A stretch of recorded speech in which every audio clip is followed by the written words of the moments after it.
Good morning, everyone. Welcome to this podcast episode from OTA on the eve of Diamond Jubilee celebrations. I, Captain Sahana Sundar, retired WTLO, welcome you all to this show. Today, we have with us Major Dr. Afsar Faruqi from Mumbai, Maharashtra. She is a renowned teacher and also she was in NCC for almost several years and she has gained a lot of leadership qualities from NCC that I can see. So, Faruqi ma'am, Yes, ma'am. welcome you to this episode on the podcast from OTA Gwalior. Thank you, ma'am. Yeah. And I must thank Commandant OTA and his team for inviting me over here and giving me this chance to meet my colleagues, my OTA. So I'm thankful. So, ma'am, my first question to you is what attracted you to NCC and how did you land in Gwalior? Can you tell me briefly about your NCC journey? As far as my journey is concerned, it's really a long tenure. When I was in school, that time मेरे school में NCC था and जो मेरी teacher थी NCC की she was my favourite teacher so I inspired from her and I join NCC as a junior wing cadet Correct. वो 7th 8th में मैंने ज्वाइन किया होगा उस वक्त मुझे सार्जेंट रैंक भी मिला था तो मैं Which बहुत year, खुश ma'am, थी was this? I think 69 Oh, 68 long 60 back. हाँ Yes. तो हाँ, मैं बहुत खुश हुई हाँ. और मुझे लगा एनसीसी और dress Hmm, I was really fascinated by uniform hmm. बहुत अच्छा लगता था लड़कियों को कंट्रोल करना उनके साथ ये करना तो मुझे बहुत अच्छा लगा एनसीसी और मैंने सोचा था कि मैं आर्मी में करियर बनाऊंगी बट मैं जब गई वहाँ पर आर्मी वालों से पूछने तो उन्होंने कहा कि गर्ल्स के लिए ओनली नर्सिंग का चांस है अच्छा. उस टाइम में ऑफिसर्स लेडी ऑफिसर्स नहीं होते थे अच्छा. तो मैं बहुत अपसेट हुई हाँ. फिर मैंने सोचा था किसी ना किसी तरह से ये यूनिफॉर्म तो पहनूंगी Okay. ओके तो जब मैंने क्या कहते हैं कॉलेज में आई तभी मुझे एनसीसी करने का चांस मिला बट समहाउ मैंने किया थोड़ा सा और फिर छोड़ दिया लेकिन 87 में 85 I got transfer to Mumbai mine was government college तो ट्रांसफ़र हो गया मेरा मुंबई में वहाँ पर फिर से एनसीसी ऑफिसर की ज़रूरत थी तो 87 में उन्होंने मुझे कहा कि आपको सीटीओ लेना है Hmm. मैं बहुत खुश नहीं थी मेरा बच्चा बहुत छोटा था जस्ट पैदा हुआ था तो मैंने कहा इतने छोटे बच्चे के साथ तो एनसीसी नहीं हो सकता लेकिन फोर्सफुली उन्होंने मुझे कहा गवर्नमेंट जॉब था अभी सीआर का भी सवाल होता है हमारा कॉन्फिडेंशियल रिपोर्ट वगैरह होता है तो मैंने कहा ठीक है चलिए दे दीजिए देखा जाएगा तो 89 में मैं यहाँ आई ट्रेनिंग करने के लिए मेरा Okay. पीआरसीएन जो है 89 में हुआ है 89 में.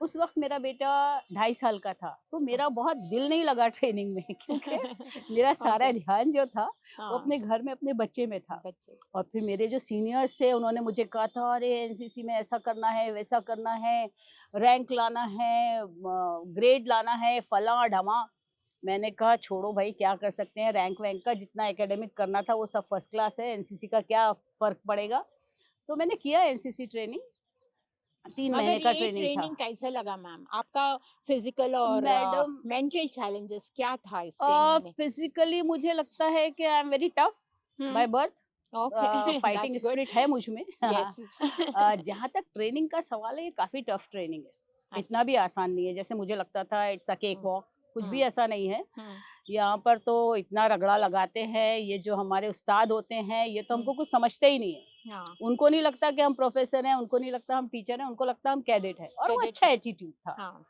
वैसे ही सीखा जाता है हम्म तो हमारे ज़माने में तो किसी किसी लेडीज़ को घुटने का प्रॉब्लम हो गया किसी को एंकल का प्रॉब्लम हो गया और बहुत अपसेट हुए लेकिन छोड़ भी नहीं सकते थे हाँ लेकिन मास्टर लोग जो है बराबर लगे रहते थे और मुझे ऐसा लगता है कि उनके इतने ये हो एफर्ट्स से ही हमारा ड्रिल अच्छा हुआ है अगर वो एफर्ट्स नहीं डालते तो हमारा ड्रिल शायद अच्छा नहीं होता जहाँ तक एनसीसी सिलेबस का ताल्लुक है वो बहुत बहुत बहुत अच्छा सिलेबस है मतलब ज़िंदगी में हमने जो नहीं किया था वो यहाँ आके किया।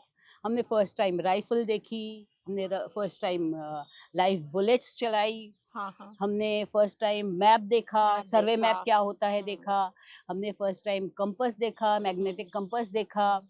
और हमने एक्सचेंज भी, है ना? हाँ, हमने वो कंपास देखा, मैग्नेटो स्केल एक्सचेंज। देखा, हाँ, फिर उसमें ग्रिड लाइन देखा, लेना देखा। सीखा। हुँ, फिर करेक्ट, हमने 15 लाइन, 10 लाइन मैग्नेटो एक्सचेंज देखा सिग्नल में, करेक्ट। होम नर्सिंग एंड ये था first aid and home nursing था। तो बहुत बहुत सीखने को मिला, मतलब जो सिविलियन होकर आप सोच नहीं सकते, उससे ज़्यादा एनसीसी ने हमको सिखा दिया। और वो सब सीखने की वजह से हमारा जो कॉन्फिडेंस का लेवल बढ़ा है, ओके, वो तो आप इमेजिन नहीं कर सकते हो मैडम, कि ओके मैम। हमने कितना, यानी हुँ, एनसीसी ने जितना हमको दिया उतना हुँ। हम शायद लौटा भी नहीं सके। आपने जो भी इधर सीखा, हुँ। तो रियल लाइफ एक्सपीरियंस में क्या काम में आ गया?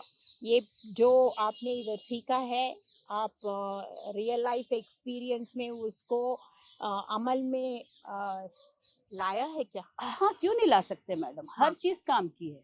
अच्छा। आपने फर्स्ट एड होम नर्सिंग सीखा, कहीं हाँ, किसी को ज़रूरत है, हुँ, आप उनको क्या कहते हैं, एड दे सकते हो, हुँ, मदद कर सकते हो हुँ, उनकी। हुँ। आपने क्या कहते हैं, जो भी सीखा यहाँ पर, वो हाँ, हर चीज़ की ये है। हुँ, सबसे पहली बात तो डिसिप्लिन जो हमने सीखा, ओके, वो बहुत इम्पोर्टेंट है। ओके। हम लोग जो सिविलियंस होते हैं, जब हम सिविलियंस थे, तो हमारी लाइफ एकदम एक अलग थी। कोई डिसिप्लिन नाम की चीज़ होती नहीं है। खैर discipline is a part of, ये आपकी तरबियत का हिस्सा है, आपके माँ-बाप सिखाते हैं, आपके ये सिखाते हैं। लेकिन यहाँ जो डिसिप्लिन सिखाया जाता है, वो एक अलग चीज़ है। And what do you think about discipline? Discipline is something from an authority, or is it a self-discipline? Madam देखिए, डिसिप्लिन वगैरह जो चीज़ें हैं ना, ये कोई भी हाँ, ऐसी गोली-वोली है नहीं। टैबलेट नहीं है कि एक दे दिया और बोला तुम ये डिसिप्लिन की टैबलेट खा लो और डिसिप्लिन हो जाओगे। ना, ना, ना, ना। हाँ, it's a long learning process, correct, हाँ, लंबा है। और हुँ, डिसिप्लिन एक दिन में आ भी नहीं सकता है। हुँ, आपको उसके लिए और दूसरा है, डिसिप्लिन लाने के लिए आपको सख्त मास्टर की ज़रूरत है। अच्छा, अगर आपका मास्टर, आपका टीचर सख्त होगा, तो आप डिसिप्लिन सीख सकते हो। डिसिप्लिन जो है वो ज़िंदगी के लिए बहुत ज़रूरी है। आपका जो माइंड डिसिप्लिन हो जाता है जब, तो उसके बाद आप हर चीज़ को ऑटोमेटिकली तरीके से, सलीके से करने लगते हो। वरना आपका कैसा होता है, ये भी किया तो ठीक है, वो भी किया तो ठीक है, लेकिन ज़िंदगी ऐसे नहीं गुज़रती।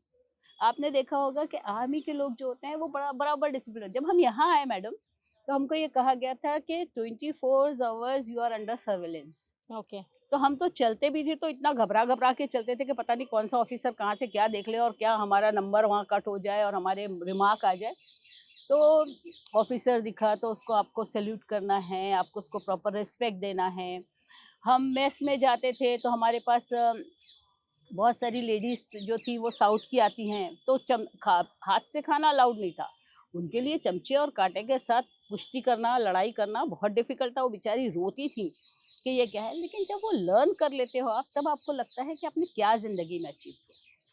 मैम आपका आपने आरडीसी किया हुआ है, हुँ, टीएससी किया हुआ है, हुँ। और आपका जो एनसीसी का ये जर्नी जो है ब्रीफली एक्सप्लेन करना है, तो आप मैडम मैं 89 में मैंने कमीशन लिया, तब हुँ, मैं, मेरे ज़माने में लेफ्टिनेंट होता था, हाँ, सेकंड लेफ्टिनेंट होता था। तो अच्छा, हाँ, तो ल ल सेकंड और लेफ्टिनेंट से ये सेकंड होता है, लेफ्टिनेंट का रैंक क चला गया? चला गया। हाँ, तो मैंने 89 में मैं सेकंड लेफ्टिनेंट बनी। आई हुँ, थिंक 94-95 में मैं सेकंड लेफ्टिनेंट हुई, फिर मेरा कुछ 98 में कैप्टन हुआ और ओके, 2004 में मेरा मेजर हुआ।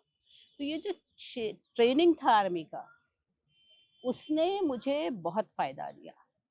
मेरा जो कॉन्फिडेंस का लेवल है, वो बिकॉज़ ऑफ एनसीसी बढ़ा है। ओके, मेरे में जो पेशेंस आया है, वो एनसीसी की वजह से आया है। मेरे में जो लीडरशिप आई है, वो उसका क्रेडिट मैं एनसीसी को दूंगी। सो मैंने तो एनसीसी से बहुत सीखा है और मेरी ज़िंदगी में एनसीसी की इतनी ज़्यादा अहमियत है। जब आरडी जो होता है, वो हमारा सबसे हाईएस्ट कैंप होता है, तो हर एएनओ की ख्वाहिश होती है कि वो आरडी जाए, लेकिन सारे एएनओ जा नहीं सकते। वहाँ पर भी जो भी है, सिलेक्शन है, ये है, वो है। तो I am thankful to colonel Mukherjee, हमारे ग्रुप कमांडर थे कर्नल मुखर्जी।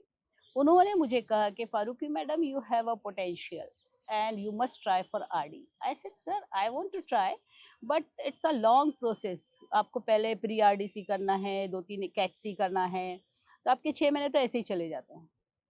फिर मैंने सोचा कि ज़िंदगी में एक बार तो करना ही है ना, तो क्यों नहीं दे दिया जाए वक़्त। तो मैंने दे दिया और मैं बहुत खुश हूँ कि मैं आरडी जाकर आई। कौन सा आरडी अच्छा लगा मैम, टीएससी अच्छा लगा या आरडीसी अच्छा लगा? डेफिनिटली टीएससी तो it is almost, I mean you want TSC intelligent cadets, those TSC madam yes, पढ़ाई-लिखाई है। यहाँ पढ़ाई भी लिखाई का, पढ़ाई-लिखाई करो, वहाँ भी यस जाके पढ़ाई लिखो। ये कॉम्पिटिशन यस में, वो कॉम्पिटिशन में हाँ करो, तो पढ़ाई-लिखाई के अलावा और कुछ नहीं है हाँ टीएससी में, मतलब ज़्यादा पढ़ाई-लिखाई है। हाँ। ऐसे है, उसमें भी शूटिंग-वूटिंग है, आरडीसी में कहाँ बट कहाँ गए थे मैम आप? आरडीसी में हम लोगों को वो जो तीनों ये हैं, army army army chief, chief, naval chief, air naval chief, chief हाँ। एंड एयर चीफ, उन्होंने तो हमारा ये किया और था। मुगल गार्डन्स तो कंपलसरी है, तो all uh, everybody will go to president's house, है ना? अ, अब madam it's a long period, so हाँ, I you have I can forgot, not recollect so much. ठीक है, तो गए थे, करेक्ट। तो सब जगह थे, बहुत हाँ, बड़ी बड़ी अच्छी पार्टीज उन्होंने दी थी हुँ, और बहुत कुछ हमने देखा वहाँ। हुँ। तो RD was a good experience and TSC ma'am is आप आल्सो। पीएचडी भी किया हुआ है, हाँ। And you are also, I mean you, under you there are so many people who have done PhD. How hmm. many of them have done, ma'am, till 8 now?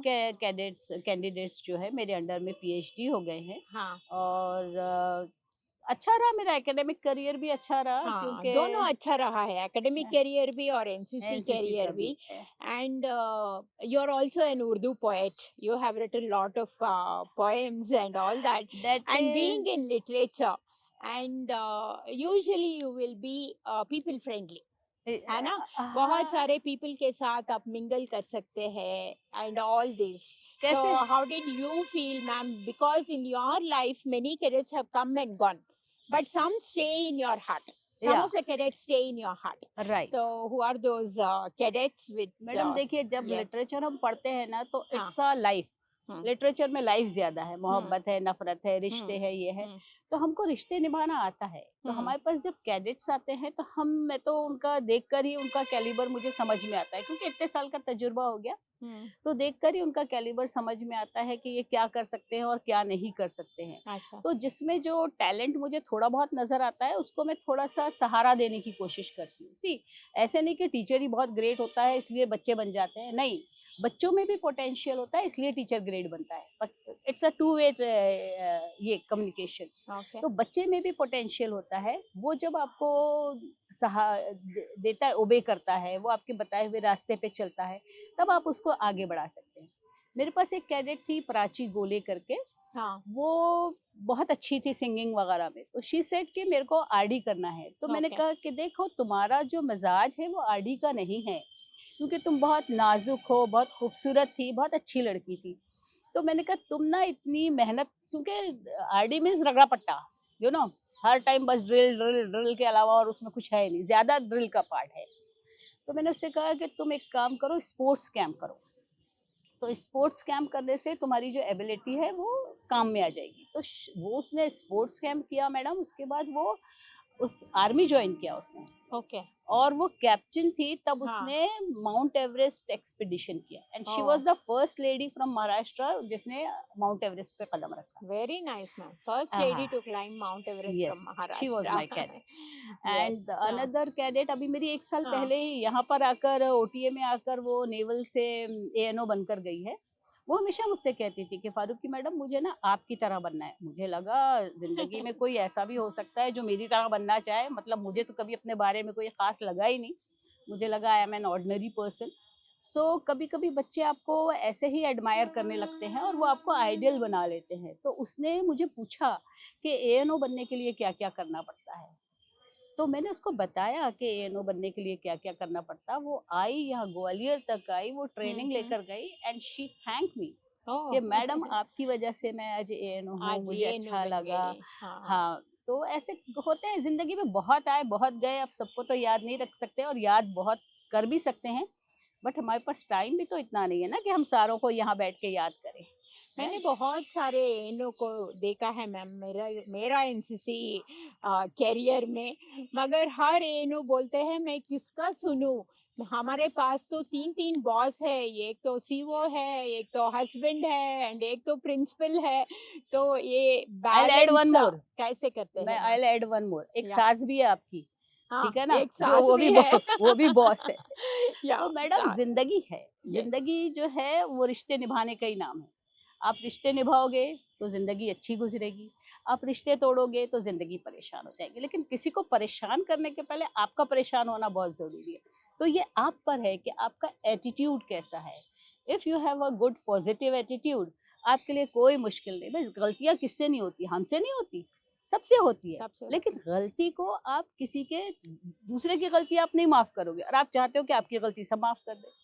तो हर, चाहे वो principal हो, चाहे वो आपका सीईओ हो, है तो आखिर आदमी ही ना, इंसान ही है ना। इंसानी तो तो है। उसमें भी कमियां हैं, हाँ। ज्यादतियां हैं। हम्म। तो आपको कब किसके साथ कैसे डील करना है, ये हम्म। सिर्फ आपकी डीलिंग है, आपका ओके। एटीट्यूड है। कि अब यस। सास भी है तो सास के आते से ही बहू के आते से ही सास बोलेगी मैं सास हूँ इसलिए बहू तो बेकार है, ऐसा नहीं हो सकता। वो तो It's वैसे ही all the हर life जगह itself एडजस्टमेंट is है। a balance, you know. नहीं, एडजस्टमेंट है Yes, मैडम, बैलेंस adjustment नहीं है। है, इट्स एन compromise भी है। एडजस्टमेंट, कॉम्प्रोमाइज है। आपको हाँ। पेशेंस होना है, हम्म। आपको क्या कहते हैं रिश्तों हम्म। की पहचान होना है, करेक्ट। आपका पॉजिटिव एटीट्यूड होना है, हम्म। आपको लोगों को समझने की शक्ति होना है। हम्म। और सबसे ज्यादा फॉरगेट एंड फॉरगिव। हम्म। अगर आपके पास फॉरगेट एंड फॉरगिव नहीं है, आप कोई भी रिश्ते को अच्छे से नहीं निभा मैम सकते। आपको इतना सारे कमेंडेशन अवार्ड भी मिला है हाँ, और डीजीज इतना कमेंडेशन का। सारे DO letters from so many officers you have got and आप इतना एक्सपीरियंस पाकर ये नोस को क्या बताना चाहते हो? मैडम मुझे तो लगता है कि हर आदमी में अच्छाई और बुराई दोनों होती है। यस। वो हम उसके साथ कैसे जाते हैं तब वो हमको भी साथ में लेके चलता है। अगर हम पहले से ही अपना जो सीईओ है, और मेरा एक था कि मैं जस्ट बटालियन के पीछे रहती थी। हाजी अली पे हमारा बटालियन है बॉम्बे में, और मेरा घर जो है बटालियन के जस्ट पीछे था। तो जब भी कोई काम आता था और मेरे सीईओ बोलते थे तो आई सेड यस। ओके। हाँ, मैं कहती थी ठीक एवर है रेडी। सर, मत बुलाइए किसी को एवर इतनी रेडी दूर से। बैटरी। हाँ, मैं आके कर देती। तो सीईओज जो थे वो मेरे बहुत अच्छे थे। करेक्ट। ऑल सीईओज, इवन मेरे यस। ग्रुप कमांडर्स बहुत अच्छे अच्छे थे। इवन डीडी जी ने मुझे लेटर दिया है, वो भी मेरे से बहुत ये थे। तो इसलिए कि मैंने हमेशा ये सोचा कि भाई देखिए, आप आए हैं यहाँ, अब काम करना तो आपको है। दो तरीके हैं उसके, या तो आप हंसकर करें या आप रोकर करें, काम तो आपको करना है। करना ही अगर पड़ेगा। आप हंसकर काम करते हो तो आपका भी वक्त अच्छा गुजरता है, करेक्ट। सामने वाले का पे आपका इम्प्रेशन भी अच्छा पड़ता है, करेक्ट। और आप एक अच्छे माहौल में काम करते हो। वरना परेशान होकर भी तो काम तो करना ही है ना आपको। तो मैंने हमेशा ये सोचा कि काम तो करना है, तो क्यों परेशान होकर किया जाए, खुशी से किया जाए। तो इसलिए वो लोग भी खुश थे और मैं भी खुश थी, हम दोनों ही खुश थे, इसलिए अच्छा चली गाड़ी। अच्छा। अच्छा वक्त गुजरा। Madam, it was very nice talking to you. If you have to say to the viewers your message, what would that be? मैं यही कहूँगी कि जस्ट ऑनेस्ट रहिए, सिंसियर रहिए, आपका 100% दीजिए। आप कुछ भी ज़िंदगी में 100% नहीं होता, बट अगर आप 80% को रीच कर गए, समझिए वो 100% है। और ज़िंदगी में कहीं ना कहीं शुरुआत करनी पड़ती है। उसके लिए मैं ये कहूँगी कि अंजाम उसके हाथ है, आगाज़ करके देख। अंजाम उसके हाथ है, आगाज़ करके देख। भीगे हुए परों से परवाज़ करके देख। ये मैं कहूँगी कि ज़िंदगी में कहीं ना कहीं शुरुआत करिए। और मैं सब एएनओस को ये कहना चाहूँगी, मंजिल उन्हीं को मिलती है जिनमें जान होती है। पंखों से कुछ नहीं होता, हौसलों से उड़ान होती है। थैंक यू सो मच, बहुत शुक्रिया। Thank you, ma'am. Jai Hind.